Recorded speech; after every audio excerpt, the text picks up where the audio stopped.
Hello everyone and welcome back to another episode of Hermits on Bedrock. I am your host, ConMan1125, and this is the first episode of Season 3. And it just seemed like we had just started Season 2, didn't it? Probably because we did. And I'm excited to say that this will be a lot longer of a season than our last one was. Very happy to say that. Whoops. But we are at spawn, which is right down there, which eventually, it might change. We might build a but see, this is going to be our shopping, oh, there's enemies in there. But this is going to be our shopping district in here. Oh my god, okay, alright, okay, bye-bye. But that's going to be our shopping district in there. We got to light it up and stuff and mob-proof it. But other than that, it's going to be cool. So we're going to go to our spawning, or not our spawn area. We're at the spawn area. But we're going to go to our little base location that we got. And, I guess I'll bring you guys back over there because it's quite a walk. But hopefully in this episode we can get a little starter base going, maybe a little bit of farm action, and at least come up with a plan of how we want to do things this season. So let's get to it, baby. I'll see you in a second. Boy, so I just traveling in this version of Minecraft 118 is just really, really hard. I spent about 20 minutes just trying to get over 1,000 blocks because of the train's so high. But I picked up some, I wanted to show you guys, I picked up some bamboo. About 10 bamboo from over there, but I couldn't stay or linger because mob spawns so quick. But I mean, it's just crazy. It looks beautiful, But let's keep going and try to maybe, I'm going to get some kelp too while we're here. Because I want to go ahead and get stuff prepared for the farms. Go ahead and try to get, I had 2 boats despawn on me. I got out of a boat, I think this might be a little bug. I got out of a boat and it despawned. So, and I think that might be, perhaps, maybe I was too close to a land block or something. I don't know. So we finally made it into our valley, right? So this will probably all, I'm going to terraform all this, and this is actually going to go away. This little strip of land right here from there to there, be one island, and the ships will come. So we're doing a castle this season. I don't know if I already told you that or not, but we're doing a castle this season, big one, right? And we're going to do this as realistically as possible, as if, to have a castle, you need supplies. For supplies, you need transit and, ships and stuff like that. So we're going to have, like, our big port right here, right? And it's going to go out, and it's going to go that way, and the ocean's over there, and we're going to make a big canal that we can lock and, for security and stuff like that. This should be cool. But over here is the big mountain, right? Ooh, let me eat. And this is where we're actually going to build the castle, and there's gonna be a lot of terraforming involved, as always, because I want more of an open, flat area that for our we're gonna have a village outside and farms, and it's just gonna look really, really good. And it's right over this hill, and I said before, man, this terrain is hard to go about starting because your hunger goes down so quickly because you're having to jump. And I've watched some other people play, and I've done some playing on a single-player world, and really, we need to find us a horse, because horses can just, climb up this area like nobody's business. But I think this is the right side, pretty sure. So this is our mountain, and it's really hard. I probably won't even be able to render all of it on the realm, but occasionally we'll visit it on a single-player world, so that we can actually view the whole thing, and when we get Elytra, that'll make it easier as well. But look at this. Oh, it's beautiful. Look at that. That's crazy big. But you can kind of visualize with me for a second, castle walls that extend from like one extreme cliff all the way around like this and come back around over here somewhere with big towers that aren't quite as tall as, the mountain itself, but still are going to be pretty tall. And now we got to do some exploring, get settled in, get some wood, get some resources going, get all iron tools, all the whole jazz. And hopefully by the end of this episode, we'll actually have full diamond armor. That's kind of my goal for right now. Oh, we're gonna drop a cobblestone. That's kind of the goal for right now. So let me go before I get killed. Yeah, before I get killed by a skeleton. All right, guys. So I went downstairs. I found a big cave. Found a couple diamonds, got me a diamond pickaxe. I crafted a enchanting table, just trying to do a little bit of stuff. Went to a desert, found a village, went to the nether. So I've done quite a bit since you've last seen me. I'm just, I'm not feeling good today, so I'm just taking things pretty slow. Right now, we're gonna concentrate on making a manual sugarcane farm. As you see, I'm gonna make twice as long, and then a couple of different. I got some more here, 47 more, and I got some bamboo going. And then I'm actually gonna do some redstone farms this episode. I got a cow over there. I gotta make a fence real quick. And then we're gonna start breeding them cows like nobody's business. So I'm gonna get to work on that. I just kind of want to update you guys a little bit. Next time I go in the cave, I'll be sure to show you. And as you can see, I also got some armor and stuff like that. So it's going pretty good. It's going pretty good, going pretty quick. I'm just, just chilling and playing, I guess. So I'll see you guys in just a second. Hopefully I'll have these things done for you. So, we've gotten a little bit more organized. I'm making it real small, real compact as I can, because I definitely want to build a sorting system as soon as possible. Over here is where all of our redstone farms are going to be. I'm going to make them level and not down, simply because, we got plenty of space up and below to build now. We don't have to worry about, running into the edge of this cliff or anything like that. And as you can see, I got the full enchanting table, I got a Fortune 3 pick, and an Efficiency 4 pick. And I think that our next big move is going to be starting to try to get some villagers for the enchantments. Not only the enchantments, but you can also get armor, tools, the whole thing. Like if you watch my Java Let's Play, or even last season of Hermits on Bedrock, you'll know that you can get everything you need from villagers. You don't really need to go and resource gather too much, to be honest with you. So I went to the spawning area, or over by the spawning area, and explored one of the caves, and I left the horse over there because I couldn't find him. It was getting late, and I just wanted to get off. So I gotta go get him real quick, and then we're gonna come back. I want to expand this wheat farm. Let's see if I got my Hadu. Yes, I want to expand this wheat farm significantly. So like, I want it to be this hill right here, and kind of going up into maybe this tier. So like, come through here, maybe to over there, and then like up through here, and they pretty much make this hill come out. I'm gonna terraform this to where it kind of all connects. It doesn't go down at all. So that this will be like the rolling wheat hills, where the farmers will be when we start our castle build. So we'll go ahead and get a running start on that, so to speak. But let me go and get the horse, and I'm going to come back. And by the way, the horse is the way to go, definitely. I mean, you climb this mountain in just a couple, like 30 seconds, instead of taking like 3-4 minutes to do it. You can see I cut down some of the more of the trees. All these trees have to go eventually. So it's not like I'm losing anything, any kind of progress, or I'm going to have to replant them in the future.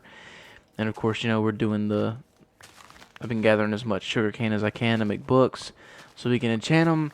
Because I would love to get, an Unbreaking 3 mending pick, maybe even before we do the villagers themselves. But we'll see how that works out. But yeah, let me go get the horse, and then let me go find which one. I got 2 villages. I got one over there, I got one over there, and I got one way over there. And I got to figure out which one's actually closest, because at the end of the day, we're digging a tunnel. So it's not going to matter, vertical length. So let me go and do that. And I'll see you guys in a second once I get all that sorted out. But yeah, just look how fast this is compared to walking. It's just ridiculously, it took me 5 minutes to get over here and watch. I'm just about to be home just in a couple seconds. I mean, it's just because they climb these blocks. See, watch, they climb these blocks instantly. So not only are you gonna save a lot of time, just by them being faster than you, but you're also going to save a lot of hunger and food, because you're not going to have to jump up these entire mountains. Like, just look at this. It's crazy. Especially how vertical they are now. These guys just run right up it. The one thing I will say about mountains and going... See, look. This is exactly what I was about to say. You got to be kidding me. No. Not again. Where you at? Where's my horse? No!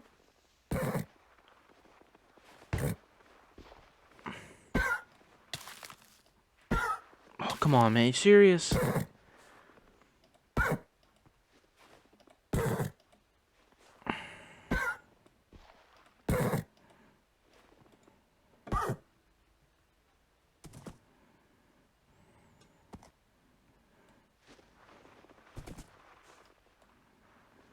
Switch my shovel.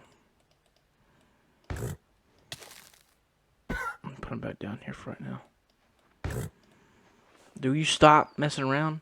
This is what I'm talking about. The powdered snow, man. Like, the powdered snow's so deep. No! Oh, no! Oh, dude, I recorded that! There he is. His head. Damn, dude. See, that's exactly... I came over here to show you guys that. They killed him. It's worth it. Now you guys know. Now you guys know the severity of it. Boy, dude, all that's powdered snow. It's like 5 deep. That's ridiculous, man. They need to nerf that a little bit. So, yeah, when you're climbing up mountains, you can see the difference in the textures. Let's see if I can just... Yeah, see right here. This is powdered. This is powdered and this is not. So you can see the difference in texture. But be really careful, because now I got to go find another horse. I thought I saw some over here. Let me go do this real quick, and, you know, I'm going to get started working on those... some more farms. Hopefully we can get... I'm going to try to get a kelp farm done first. The bone meal farm that I want to do that's super OP, made by Silent Whisper, is still kind of outside my reach right now. I got to do a lot of resource gathering. That's going to be real tough. I'm actually thinking about going and doing an iron farm before that, because we need like 170 something pistons or something like that. But let me go and... I'll talk to you guys when I made some more progress. So while I was here AFKing, and apparently, I guess zombies broke down my door and came in and killed me. And I'm pretty sure there was a creeper too, because my crafting table was destroyed, but nothing else was. Kind of weird. But I lost all my stuff. Everything. It was stupid. I AFK'd everything. But at least I still got some of my diamonds. Still got 10 diamonds. But I think right now, my main focus, and I've cleared out some land over here, and I've still been harvesting everything. It's almost time to sleep, but I've cleared a path this way. I've chopped down a whole bunch of trees, and it leads up. And over here, which is the minimum distance of 100 blocks away, and right here where this birch tree is up here, is where, oh, right here, excuse me, is where the villager trading hall is going to be.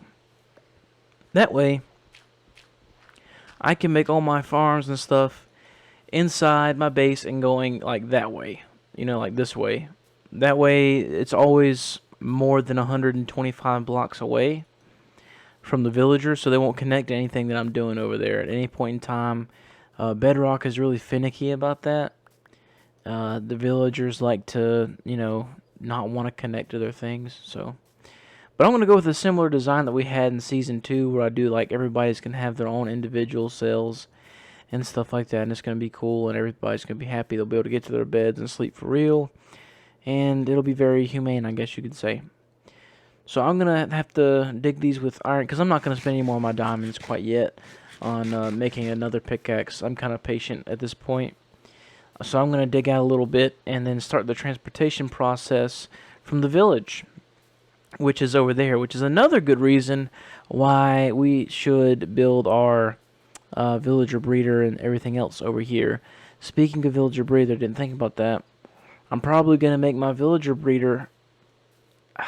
it's going to have to be another 100 blocks away this way. So actually, the villager breeder is probably going to be in a room somewhere way over here. Let's just take this little adventure together. How about it?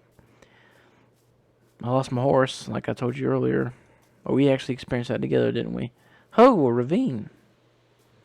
I didn't see that before. But anyway, there's a village, like literally right over there. So I'm just going to build my villager breeder somewhere around here. Dig a hole and make it underground and level to our villager trading hall, so that, you know, the minecarts don't have to go up or down or anything like that. So once we get the 2 villagers in there, that'll be the last of the... you know, the Z-axis that they would move, you know, up and down. So let me keep digging out this thing, and I'll bring you guys back once I start building the villager breeder, or maybe even after I have villagers already bred up, and, you know, we'll start the whole trading process. And I'm going to do a lot of this on the stream, okay? A lot of this is going to happen on the stream, because I don't want to bore you guys with just me, you know, destroying... you know, the librarian block, whatever, I can't think of, the lectern over and over again, and over and over again, and over and over again until I get all the enchantments. But, Yeah, and I'll talk more about that whenever we get to it. So let me go, and I will finish this up. You see, this is the part. This is the little monotonous work I'm talking about. Whenever you gotta move 2 villagers all the way up there in minecarts, beginning game, when iron is scarce, all resources are scarce, and this new terrain isn't helping at all. So I'm actually, ooh, it's about to, oh no, it's about to be nighttime. I gotta get up there. I gotta sleep. Let me talk to Ryan. Maybe sleep, please. Actually, there's a village down here, duh. Run down here and sleep. But see, with these, you gotta make sure that they're not. Because I don't know if anybody came by here and traded with these guys. I don't think anybody did. I know I didn't. I don't think they did either. But just to be on the safe side, we're getting guys with no trades. Because I have run into every single problem in the book with villagers. This is my 5th time doing a full villager trading hall. So we're talking like, 60, 70 villagers with, 1 emerald trade. So, I mean, you multiply that, I've done a couple, 300-400 villagers worth of 1 emerald trades. So, oh my goodness, he's going to give me another netherite ingot for a mending book. Oh, dude, old boy's already got netherite, man. But I was very sick for like 3 days. I had like a problem with my stomach, I thought I had to get my appendix removed at one point, but everything's fine now. I gotta go back and make some more of these powered rails. I thought I had enough, but turns out I had nowhere near enough. But yeah, so I've been gone for like MIA for like 3-4 days. So everybody has gotten a little bit ahead of me, but that's okay. I'm gonna grind out tonight and try to get as much villagers. There we go. Oh, I can speak. Villagers done as I can, which are going to be over here. We passed you saw the little villager breeder, and I'm going to do the same thing as last time, because it turns out the way I made the villager trading hall in season 1 is actually the absolute perfect way to do one as far as curing goes. Because unlike Java Edition, it's area curing. So if I cure 1 villager at this block, say this is like a 5 blocks worth per 1 block, so like you got like 15, 20, 35, so like in like a 2 chunk distance radius, so you get like a 4 chunk diameter circle, you're going to get those curing effects on all those villagers instead of just 1. So that's going to save us a lot of golden apples and a lot of weakness splash potion of weakness things, yeah, of course. So that's not necessarily a bad thing, and I do have more gold than I thought, so that's a good thing. And I haven't gotten many ores yet because I lost my fortune pick. And I don't want to go down there and pick everything out whenever I can just have, 2-3 times the yield of ore. But yeah, so let me get started on this, and I'll further explain the villager trading hall probably next episode. We'll spend a lot of time there getting those guys sorted out and everything else. But let me go, and I will bring you guys back once I finish that. I just kind of wanted to show you guys some of this monotonous work I talk about all the time, but not wanting you guys to see. But let me go. And aha! We now have our first villager, and he is the mending villager. Thank goodness, right? Now that we got these guys, I actually want to get 2 or 3 trades locked in, maybe even more, before I start curing. Because we do have limited supply, right? I had to go to the nether. I spent like an hour and a half in the nether trying to find another fortress. Even with chunk base, it was still hard to get to. It was very far away, and being that I don't want to waste diamonds anymore, I had to do it all with iron pickaxes. And now that iron's so hard to get, yeah, because I'm not trying to do a lot of mining. You know what I'm saying? I'm not trying to do a lot of mining this season. I'm gonna have a mine, but once I have some enchantments. Yeah, 10 emeralds. Really, that's kind of a very good deal. That's like Silk Touch price.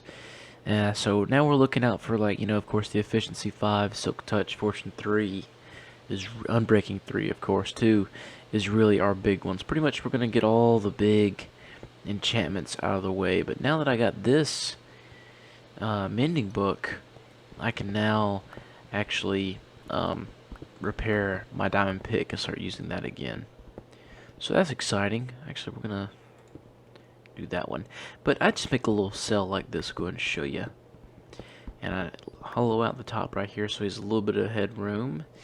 And I don't have any coal, but there's some in the wall. I want to go ahead and do this. You can't never forget. Because you never know. You don't want to forget nothing. Alright. So, you hollow out yourself a little point right there. Okay. I'm going to replace this block with a stone block because it's permanent. Boom. Oh. Boom. And then the crafting table will go right here. Whatever his little, in our case, it'd be a lectern. And then the bed will go on this aisle. And then he'll be equal space to the curing station, which will be right here. So the curing station, one side will, it's just the same thing as last season. One side will be Zombert, and one side will be Villager, probably Toolsmith, and then there'll be a piston separating them. When I want them to cure, I will just do the piston, and then the zombie will attack the Villager. I'll lure the zombie back over here, redo the piston, and then cure the Villager. And that way, you get an area cure. And how I got this set up is that the cure actually goes to like this block right here. So literally a one chunk pretty much border. But so we got this. So we got pretty much 3 villagers in here. We could stack them up a little closer together, but I like to do it like this. And we could have, a floor above and a floor below, and this one curing station will cure them all. So I mean, you get like 6 per. So 6 times 4, that's 24 per floor, so that's 48 for 2 floors. And then if we get the last one done, that'll be 72 or something like that. So, I mean, 72 villagers, that's a pretty hefty villager trading hall, if I don't say so myself. But we are going to do, we need cartographers to trade the glass trade. So, these guys give you glass blocks. You'll trade with the cartographers, which will probably be on a whole nother floor. For the glass panes. So it'd be, and then with the discount, it'll be 1 glass pane per emerald. So really, you're making a lot of money there. Make a lot of emeralds, and that way, pretty much this farm will feed itself. And then we'll also have the farmers around in here, and they'll give us the gold carrots. So we'll literally not have to worry about pretty much anything. And then of course the toolsmiths will give you tools, and the armor smiths will give you diamond armor. And you have free enchantment, so everything will pay for itself right here.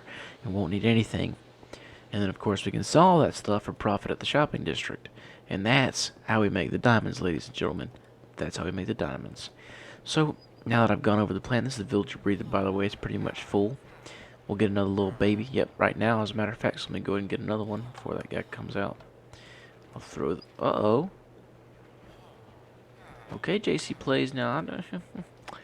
This is by JC Plays, by the way. Of course, it'll be in the description. Alright, now come on. Alright, so I'm going to deal with this, and you guys just sit back and enjoy. I'll be back in a second with more villagers.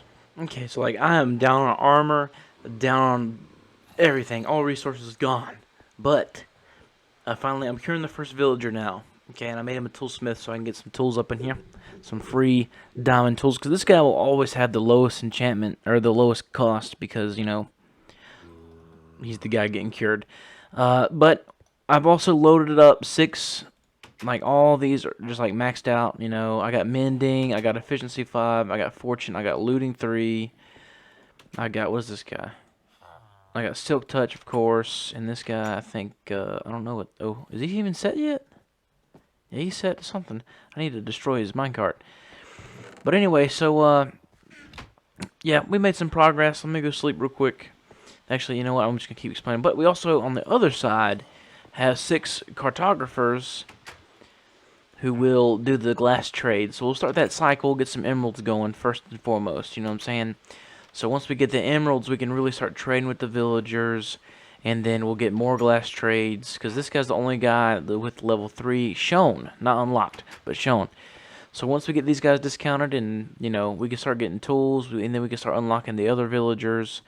And we'll really just, once we get everything enchanted, this game's going to get a lot easier. Because so far, I haven't even used any kind of efficiency pick yet.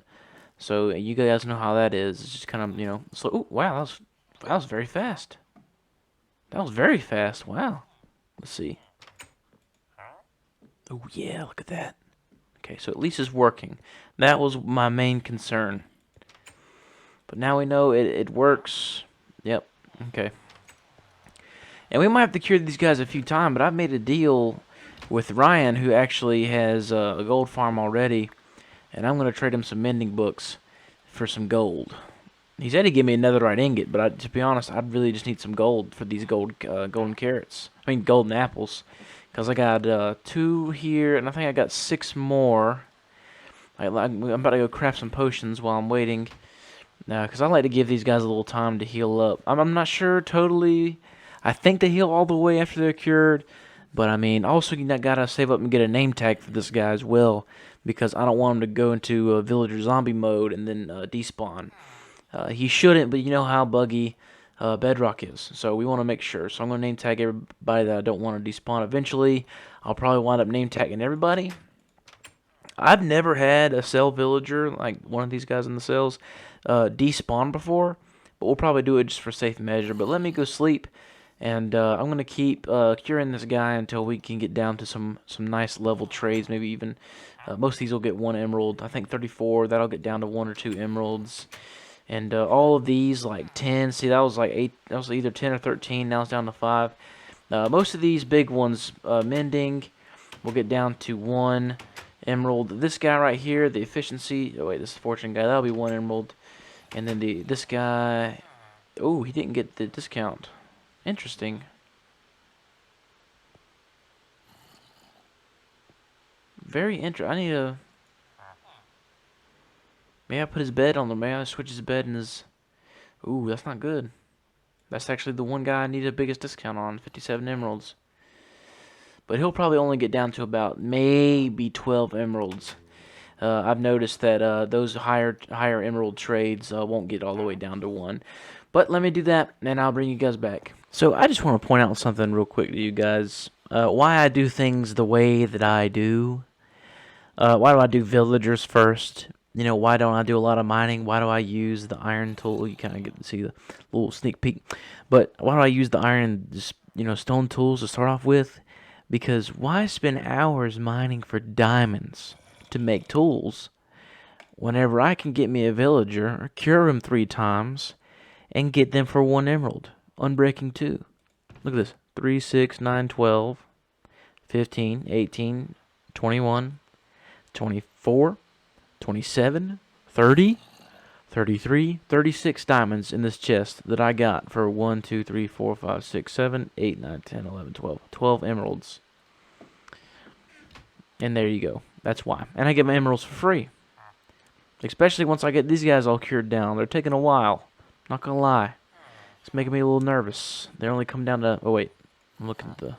They come down to 6 from 11, so they're halfway there. Still got me a bit nervous. But that's okay. These guys... Most of these guys have now come down to 1 emerald. Well, these are 14, which is not bad for looting 3.